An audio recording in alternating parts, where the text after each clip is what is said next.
La fausse carrière possède l'ego. Elle possède toute son attention à un point tel qu'il se sent de plus en plus divisé entre lui-même et ce service sociétal qui lui offre la vision d'un lui-même qui s'est découvert une valeur qu'il peut avec fierté présenter au monde. Une vraie carrière est un grand outil d'exécution créative pour l'ego. Mais une fausse carrière peut être une planche de salut criblée de trous. Lui seul peut le savoir et lui seul peut et doit réaliser qu'une planche de salut ne peut lui suffire car la vie est beaucoup plus profonde et exigeante que la valeur superficielle que peut offrir à l'ego une carrière vide de sens réel. Si elle lui sert à s'exécuter créativement, à bien canaliser son énergie et à engendrer du plaisir de vie pour sa personne, il voudra continuer à s'exécuter ainsi, mais s'il réalise, un jour ou l'autre, qu'elle n'est qu'une maquette de sa vie, il se verra forcé de regarder plus loin en lui-même afin d'y découvrir une activité sociétale qui convient à son être entier plutôt qu'à son être personnalisé.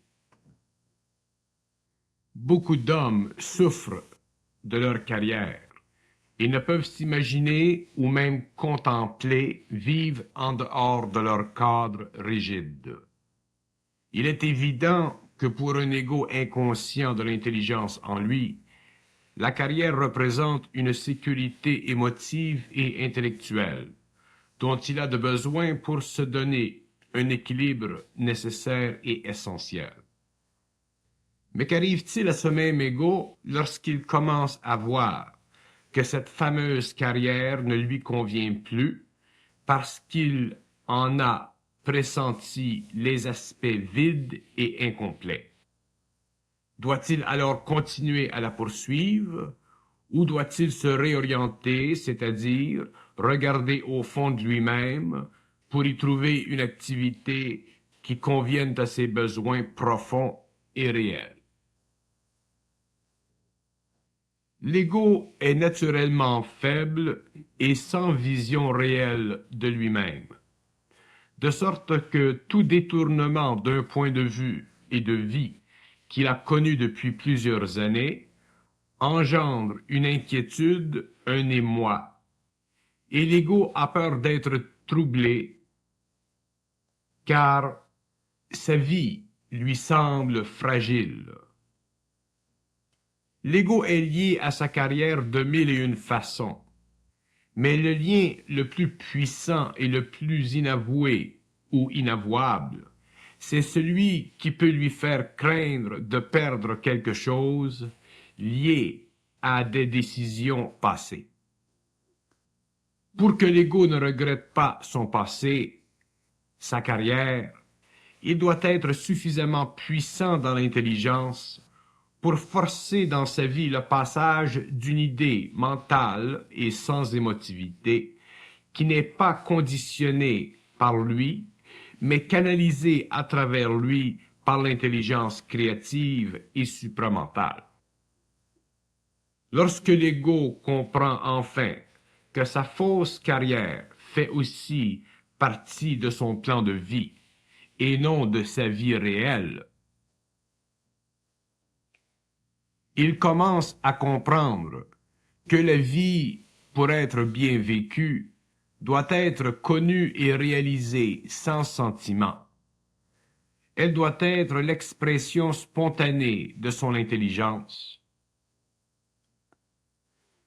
Toute perception qu'il peut avoir au cours de son engagement à l'intérieur d'une carrière qui ne lui sied pas doit être regardée de près et étudiée avec les yeux de l'esprit et non l'estomac de l'insécurité qui caractérise l'homme moderne. L'ego ne réalise pas que le monde moderne est moulé à ses besoins viscéraux et non à son intelligence, de sorte que sa psychologie, au lieu de l'instruire dans une réelle activité, le pousse à se couper un morceau de tarte, cuisiné dans la grande cuisine de la société inconsciente et décadente du XXe siècle. La carrière en elle-même est simplement une condition de vie, fixée par les forces sociétales ou sociales.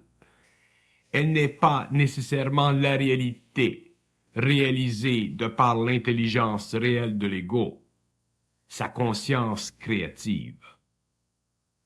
Mais l'ego est tellement aveugle et sans intelligence que sa carrière est devenue pour lui l'équivalent d'une valeur de vie qu'il a épousée jusqu'à la fin de ses jours, sans réaliser que cette valeur de vie n'est ni en harmonie avec lui-même, ni susceptible de lui apporter ce qu'il a de plus de besoin dans la vie, une activité réelle pour lui-même et sa vie.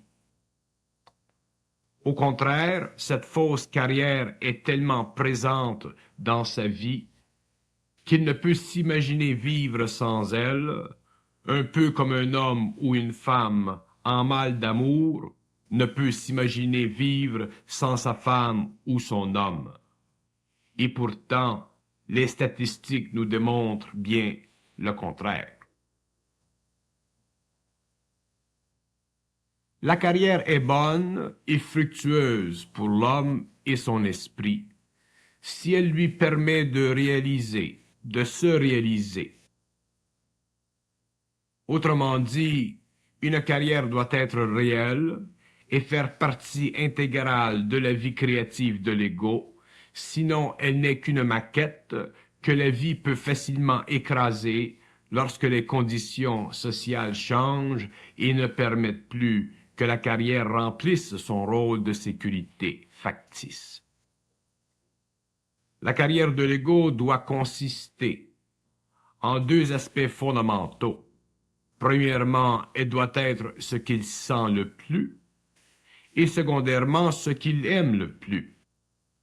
Si ces deux éléments, ou un de ces deux éléments, est manquant, la carrière n'est qu'une noble effigie à une condition sociétale, vécue sans cœur et sans intelligence, bien qu'elle puisse être vécue avec toutes les bonnes raisons au monde. L'ego peut se compter des peurs, tant qu'il le voudra, mais la vie, elle, finira bien par régler ses comptes, et si la carrière n'est qu'une couverture pour cacher une impuissance dans le caractère et une faiblesse dans la volonté, elle le lui fera réaliser en perte d'intérêt éventuel pour le travail et perte de créativité vis-à-vis le but fixé par l'ego dont il s'était prévalu au cours de sa carrière mal intentionnée. Pour que la carrière de l'ego coïncide avec son désir de fond, c'est-à-dire son intérêt vital, il faut que cette carrière le remplisse parfaitement et qu'elle ajoute à sa vie et à celle de sa famille, si famille il y a.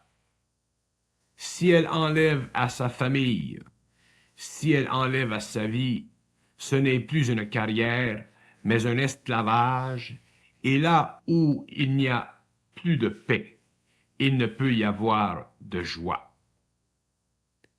Aujourd'hui, plus que jamais, l'ego doit considérer la vie comme étant une expression de lui-même, sinon elle devient facilement empoisonnée.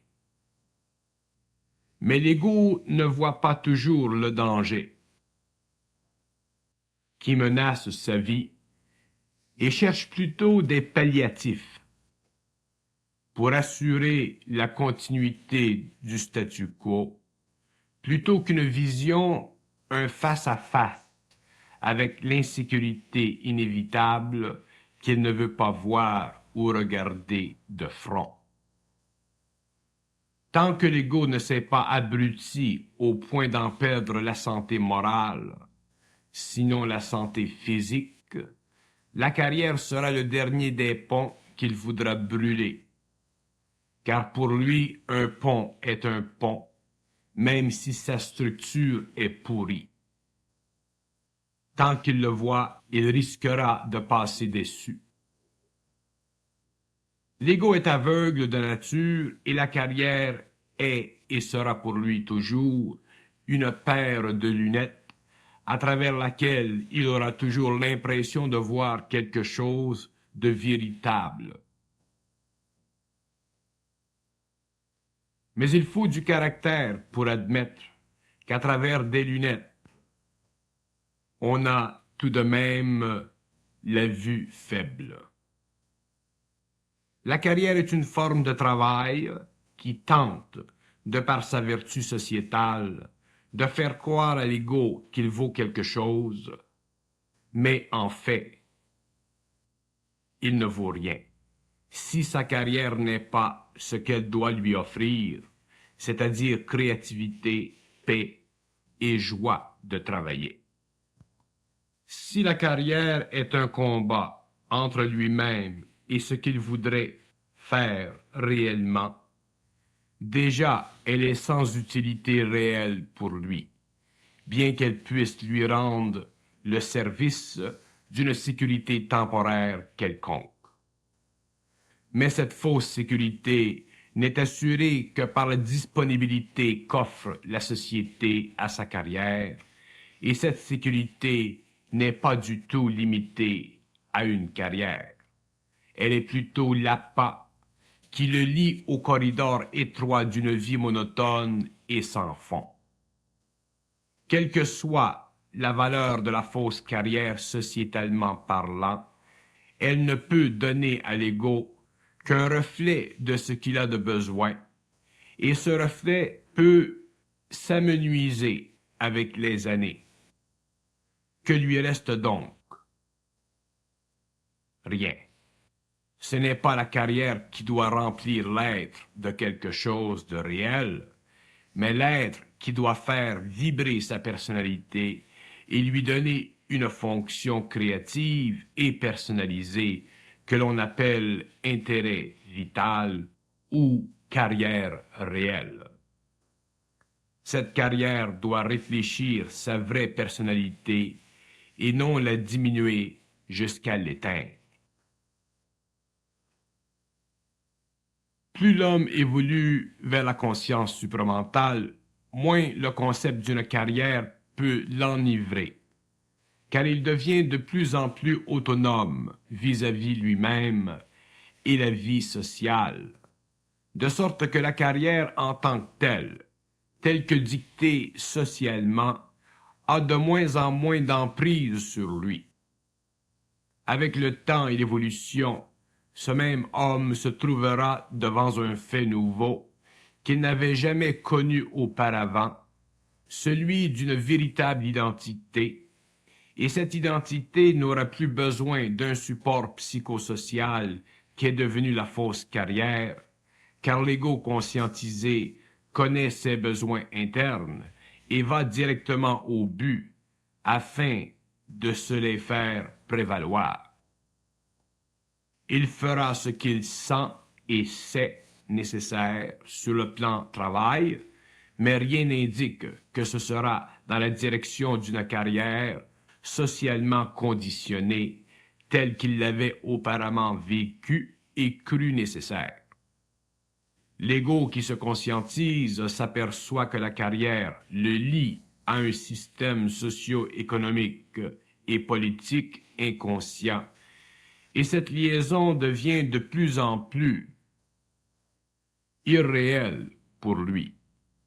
De plus, la carrière le lie à des hommes d'une trempe quelconque avec lesquels il ne peut pas toujours échanger librement.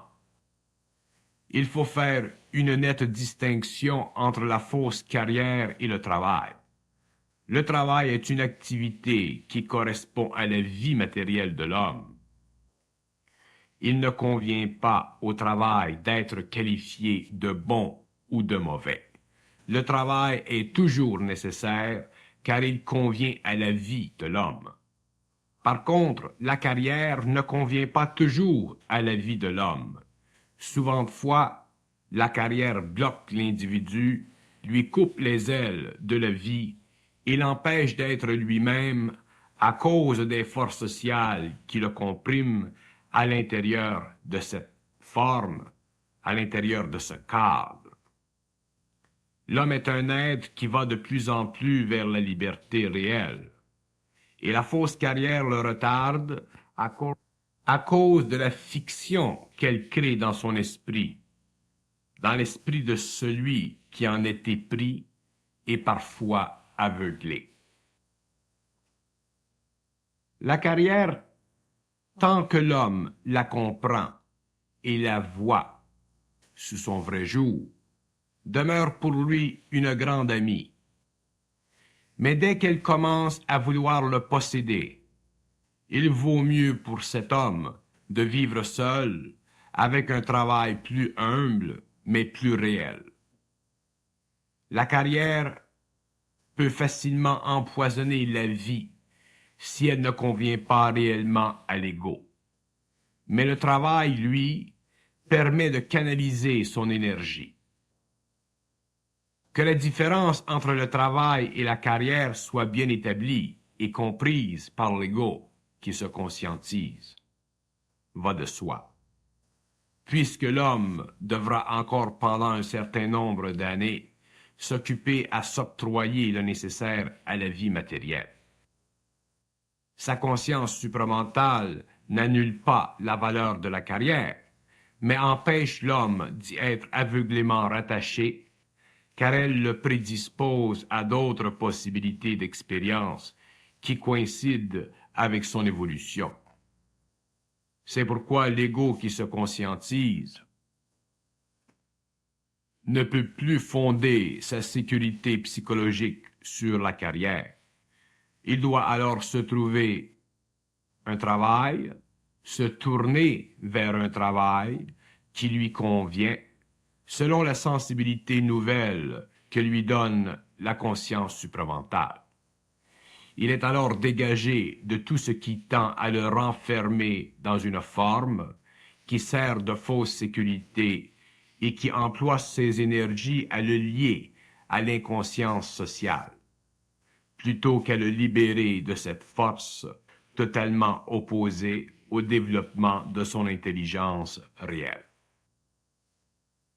Alors que le travail canalise l'énergie, quelle qu'elle soit, la carrière, et je parle ici de la fausse carrière, la béquille, annule cette énergie et s'en sert pour rendre esclave l'esprit de l'homme. Ce n'est jamais le travail en soi qui entrave l'évolution, mais l'attitude que l'on se donne vis-à-vis l'occasion de travailler, c'est-à-dire la fausse carrière. Un homme ne peut être bien dans sa peau de travailleur s'il prend trop au sérieux son rôle de travailleur, car ce sérieux lui enlèvera l'esprit de vie dont il a de besoin pour explorer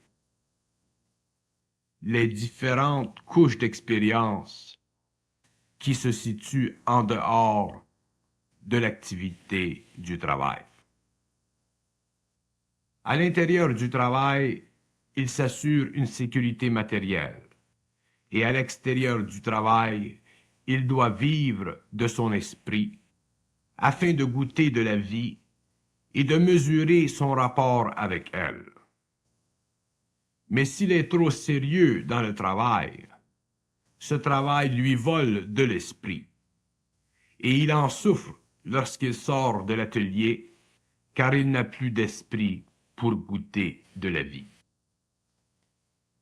Tant que l'ego n'a pas appris à bien travailler, c'est-à-dire à remplir sa tâche de travailleur de façon consciente, dans le sens qui convient à son intelligence réelle, la valeur du travail devient plus grande que la valeur de vie, et ceci crée une dislocation dans son esprit, de sorte qu'il vient un jour à oublier pourquoi il vit, et lorsqu'il a oublié pourquoi il vit, il perd le goût de vivre que seul l'esprit libre et conscient peut connaître. À 65 ans, il se retire, c'est-à-dire qu'on le foutre à la porte pour faire place aux jeunes esclaves, et il commence à pousser des racines comme le font les légumes du jardin. L'esprit de l'homme ne peut être contraint, et la contrainte est la grande violation qui sévit dans le monde actuel. Et les hommes modernes en sont tous victimes sans même le réaliser. Le mal planétaire est très bien camouflé. La fausse carrière condamne l'ego inconscient à la perte graduelle de son intelligence créative et de sa sensibilité de jeunesse, car elle a disposé de lui au lieu que lui se serve d'elle. Tant que l'ego règne en maître sur les conditions de telle ou telle carrière, il n'y a pas de danger pour lui. Mais dès que la carrière lui a démontré qu'il est menacé dans l'autonomie de son esprit, il perd le sens de la vie et ne peut plus être bien dans sa peau. Il est facile à l'ego inconscient de rationaliser la valeur de sa fausse carrière, car elle lui offre tous les arguments possibles et imaginables. Mais elle ne lui fait jamais connaître les conditions qu'il devra supporter après l'avoir enduré pendant 10 ou 15 ou 20 ans et plus. Elle ne lui fait pas connaître le caractère ordurier de son implication progressive dans la vie et son intérêt à mécaniser la vie contemporaine de l'homme aveuglé par elle. Le travail doit être loué, mais la fausse carrière surveillée. Il est normal à un jeune égo de se chercher, de se trouver une carrière avec espoir, car il n'a pas encore l'expérience de la vie. Il n'a pas encore compris et reconnu l'effet de la carrière, de la fausse carrière sur son esprit. Mais lorsque ce même ego se conscientise, il s'aperçoit rapidement que la carrière ne peut plus avoir dans sa vie la place qu'elle avait auparavant, car quelque chose d'autre a pris place en lui, l'intelligence réelle, grandissante de sa conscience supramentale. C'est alors que l'être devient de plus en plus marginal vis-à-vis la fausse carrière et qu'il cherche à se tailler un petit coin de vie qu'il n'avait pas pu réaliser dans sa jeunesse, car l'intelligence ne s'était pas encore manifestée dans sa vie. Elle ne s'était manifestée qu'à son estomac, son corps de désir sans retenue et sans expérience, rempli d'enthousiasme pour la société de l'homme. Ce n'est que plus tard que l'ego, plus mûr, a réalisé que la société inconsciente de l'homme est une société où règnent en maître tous les zombies de la Terre. Il s'aperçoit que la Terre pourrait très bien s'appeler Zombia au lieu de Terra. L'attitude que l'homme inconscient développe graduellement envers la carrière lui crée une inquiétude et une insécurité inconsciente de la perdre. Et cette insécurité lui enlève certaines forces, c'est-à-dire qu'elle le dépouille de certaines énergies intérieures créatives qui pourraient le nourrir et lui permettre de vivre une vie à l'aise et libre des tensions extérieures auxquelles est condamné tout homme qui n'a pas contact avec le centre profond de lui-même. L'intelligence n'est pas seulement une projection de l'ego, ce qu'il appelle de la connaissance. L'intelligence est un champ de force dont la puissance est sans fin et dont le pouvoir est suprême. Mais ce champ de force doit être conscientisé, c'est-à-dire transformé, pour que l'homme puisse en bénéficier totalement dans sa vie matérielle. Or, la carrière coupe le fil de cette intelligence, car elle est fondée sur des appétits inférieurs de l'homme, calquée sur les lois d'influence qui moulent sa personnalité et la divisent. L'homme doit être unifié. Son intelligence doit être le support de sa vie, à la fois psychique et matérielle. C'est alors que le concept matérialiste de la carrière n'a plus de valeur pour lui, bien qu'il puisse très bien être ajusté à une activité quelconque qui convienne à son intelligence réelle. Tant que la fausse carrière n'imprime pas dans l'homme une marque indélébile, il peut se découvrir créativement.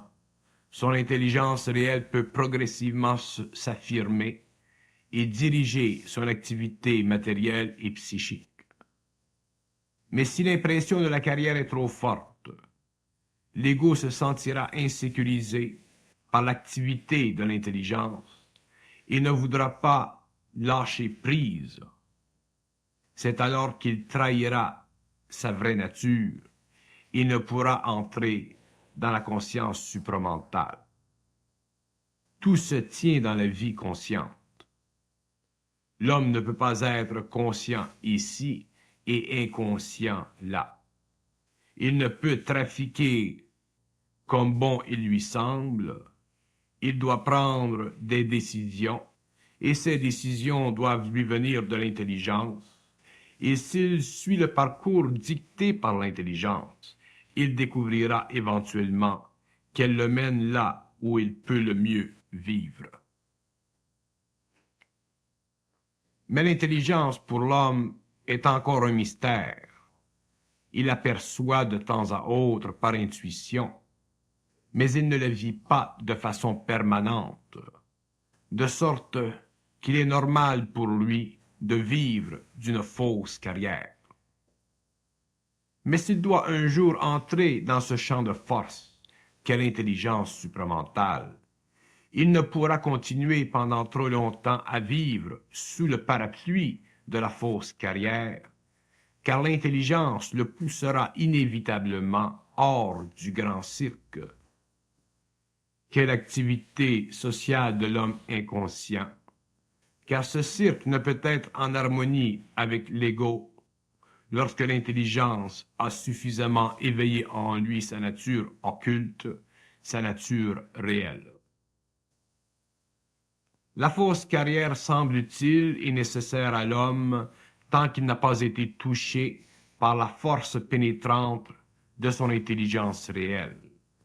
Et dès qu'il l'a senti, il ne peut plus donner à sa carrière, sa fausse carrière, la valeur qu'elle soutirait de lui, car il reconnaît qu'elle ne lui convient plus et qu'elle n'était qu'une couverture protectrice pour soulager pendant un certain nombre d'années son angoisse existentielle. Or, l'angoisse existentielle de l'homme diminue ses facultés psychiques, car elle puise dans son émotivité et son inquiétude journalière le matériel dont elle a de besoin pour faire marcher la grande machine que vous appelez la civilisation moderne. Mais si l'homme était vraiment civilisé, il n'aurait pas besoin de carrière, simplement d'intelligence créative.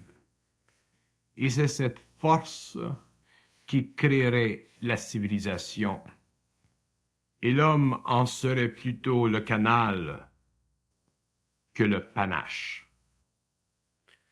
L'erreur du concept de la carrière se résume en 2 points majeurs. L'ego veut faire quelque chose dans la vie pour son image personnelle et il veut qu'on le considère bien, c'est-à-dire à la hauteur de son succès. Ces 2 erreurs sont fatales à l'homme car elles lui font perdre contact avec l'immortelle conscience de son identité. Et de ce fait, il perd graduellement conscience au lieu de devenir graduellement plus conscient. La perte graduelle de sa conscience le mène à la mort, plutôt qu'à la continuité de sa conscience et de son contact avec les êtres de lumière. Voilà pourquoi il est important à l'homme de voir clair dans sa vie et de réaliser le plus tôt possible le prix qu'il paye pour la fausse sécurité d'une carrière fictive. Tant qu'il n'est pas dans l'intelligence, la carrière est un champ d'expérience. Mais dès qu'il entre dans l'intelligence, il n'a plus besoin de carrière, car c'est l'intelligence qui lui dicte la nature et l'orientation de sa vie matérielle et psychique. Alors le problème de la carrière, de la fausse carrière, vu du point de vue de la conscience supramentale, peut être grave, car il détermine chez l'homme sa raison d'être, alors que l'homme n'a pas besoin de raison d'être lorsqu'il est conscient. Sa conscience est sa vie, et la vie n'a pas besoin de raison pour être vécue. Elle est totale et indivisible. Mais l'homme moderne a déjà atteint un très haut niveau de perfectionnement de sa raison. Et c'est pour cette raison que le concept de la carrière infecte de plus en plus sa vie et le coupe éventuellement de la vie réelle, qui n'est pas du monde de la matière, mais du monde de l'intelligence, où la matière n'est qu'un des plans inférieurs, mais nécessaires à l'équilibre du cosmos. Plus l'homme est attaché à une carrière dans un sens subjectif, philosophique et psychologique, plus il est détaché de l'intelligence et plus il a et aura de la difficulté à joindre les 2 bouts de la réalité. La matière ferme et le monde invisible. Quelle que soit la valeur apparente d'une carrière, elle interférera toujours avec l'intelligence supramentale, car cette dernière voudra toujours rapprocher l'homme des paliers de la réalité qui coïncident avec les races invisibles. Or, l'intelligence ne peut à la fois s'occuper indéfiniment de la carrière et de la vie de l'homme. À un moment donné de son expérience, ce dernier devra aller dans une direction qui lui sera indiquée selon les circonstances de sa vie consciente. Tant que la carrière sert de champ d'expérience personnelle, elle a sa fonction et sert bien. Mais lorsque l'expérience personnelle est liée à l'expérience prépersonnelle que connaît l'homme supramental, la carrière perd petit à petit son sens et devient éventuellement une forme morte qui peut continuer à servir matériellement, mais dont l'esprit n'est plus évident à l'ego, car l'esprit de la carrière a été remplacé par l'intelligence de l'esprit dans l'ego, et cette intelligence est toujours trop grande pour l'esprit d'une forme ou la raison d'une forme. L'homme moderne avance petit à petit vers la désintégration de la vie telle qu'il l'a connue, et cette désintégration est directement liée à la nature de la vie telle que vécue dans sa forme actuelle.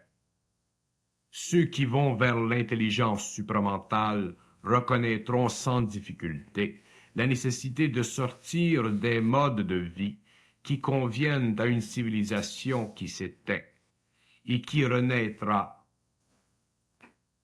sous des conditions terriblement différentes et terriblement nouvelles pour l'esprit de ceux qui n'auront pas compris la nécessité de vivre selon les lois de l'intelligence.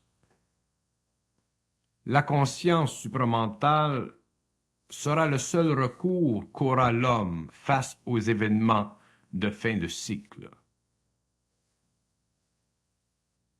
La carrière ne pourra plus l'aider.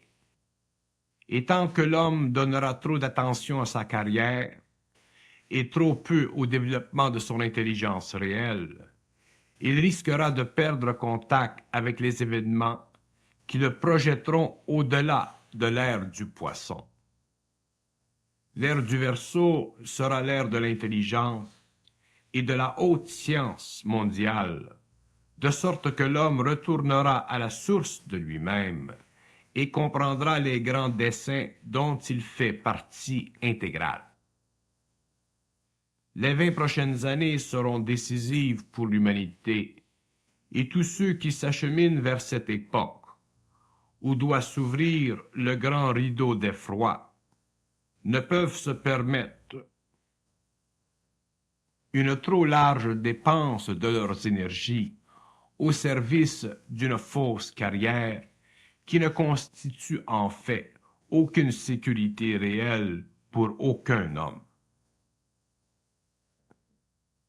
L'intérêt vital de l'homme doit remplacer la carrière, car cet intérêt est le produit de l'intelligence et non de l'influence sociale sur le corps astral de l'homme.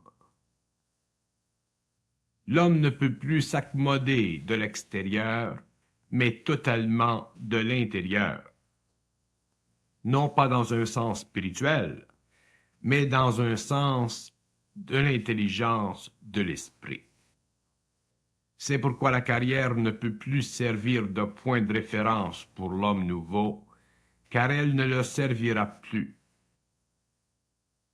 Au contraire, elle le desservira, car elle lui donnera simplement l'impression de le servir.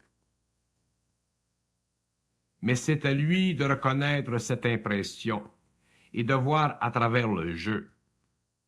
Ce n'est pas une tâche facile, car l'ego rationalise qu'il doit bien faire quelque chose pour survivre, et effectivement, il doit faire quelque chose. Mais ce quelque chose n'a pas nécessairement à faire avec une carrière qui est faussée depuis le début. Si la carrière n'entrave pas le développement de l'intelligence réelle, elle est bonne et sera maintenue. Mais si elle entrave, seul l'ego le découvrira avec le temps, et ce n'est que l'avenir qui le lui fera reconnaître, car dans l'avenir, il y aura en lui un plus grand contact avec l'intelligence. Il est insuffisant à l'être de demain de s'appuyer sur une carrière, car il doit lui-même vivre le vide. Car c'est le vide qui est le conduit de l'intelligence, et c'est l'intelligence qui est la sécurité de l'homme, car l'intelligence sera demain la nouvelle vie sur Terre. L'homme doit se préparer à cette intelligence, et il doit se dissocier graduellement de la fausse carrière, de la fausse impression, afin de pouvoir demain vivre de plus en plus dans son intelligence, au lieu de vivre selon des formes fossilisées qui conditionnent son esprit et sa vie matérielle. La conscience réelle est une force et non pas une attitude, et cette force de l'intelligence descendra de plus en plus vers l'homme pour le préparer au pire et au meilleur. Dans quelques années, la carrière n'aura plus de signification pour l'homme conscientisé, car il aura fait le lien avec l'intelligence, de sorte que sa vie prendra une orientation de plus en plus particulière à lui-même, et il se verra obligé de mettre terme à beaucoup d'obligations qui, par le passé, avaient servi à lui donner un but dans la vie. Mais lorsque ce but est dépassé et que l'homme est enfin mis face à face avec ce qu'il doit regarder intelligemment, ses obligations s'évaporent et il reprend contrôle de son activité personnelle en relation avec la force grandissante de l'intelligence en lui. Autant l'homme inconscient est perméable au concept de la carrière, autant l'être conscient en est imperméable, et c'est cette imperméabilité qui caractérise son mouvement et la nature de son mouvement dans le monde. Le statut social de la carrière convient à celui qui n'a pas d'identité réelle, mais celui qui commence à découvrir cette identité n'a plus besoin de point de repère social pour se faire valoir, car sa valeur est de plus en plus anonyme. Un être sans carrière est un être sans lien avec l'esprit de la société, et peu d'êtres peuvent vivre cette condition, car pour vivre sans carrière, il faut être dans l'intelligence, afin d'être nourri par elle, pour que nous puissions nous-mêmes nous nourrir sur le plan matériel, mais nous nourrir et non nous faire mourir. Un être sans fausse carrière est un être disponible à l'intelligence, et cette disponibilité ne s'acquiert qu'avec le temps. Mais si l'homme vit d'une carrière qui ne lui enlève pas le droit à l'intelligence, sa carrière doit être prolongée jusqu'au jour où l'entrée de l'intelligence sera trop forte pour que même une carrière convenable puisse lui être utile sur le plan de la matière. Il ne s'agit pas pour l'homme de mettre de côté sa carrière. Il s'agit que l'homme conscientisé comprenne que peut-être demain, lorsque le temps sera venu, sa carrière sera interchangeable pour une activité peut-être moins rémunératrice sur tous les plans, mais tout de même plus appréciée, car l'intelligence aura éclairé son esprit, et ce dernier aura facilement compris que la forme ancienne de la carrière n'a plus sur lui d'emprise. Mais on ne peut aller plus vite que le temps. La carrière sera entièrement rejetée, car ceux qui seront suffisamment pénétrés par l'intelligence et son énergie seront appelés avec le temps à vivre à l'intérieur d'un cercle dont la force vibratoire les exclura de la société humaine. Lorsque ces temps seront venus, la vie sur Terre sera dans un grand tournant et les nations seront renversées dans leur pouvoir. Les fils de la lumière conquerront les espaces secrets de la planète et nul homme ne regardera plus derrière pour voir l'édifice de la civilisation qu'auront construit les hommes de carrière de la dernière période. La carrière doit être vécue intelligemment, c'est-à-dire que l'être conscient doit s'en servir afin de se nourrir, mais non pas dans le but d'y trouver l'expression de son vrai moi, car le vrai moi de l'homme est au-delà de lui-même et ne convient de rien qui soit d'ordre psychologique. Le vrai moi est dans l'intelligence supramentale et dès que cette intelligence transperce le périsprit de l'homme, la carrière ne peut plus prétendre à être sa seule maîtresse. Et lorsque l'ego a bien compris le rôle que devrait jouer sa carrière dans la vie, il est libre d'elle et ne peut plus en être l'esclave. C'est alors que la carrière remplit sa fonction, mais qu'elle cesse de vider l'homme au profit des forces qui se servent du profit pour faire profiter les profiteurs.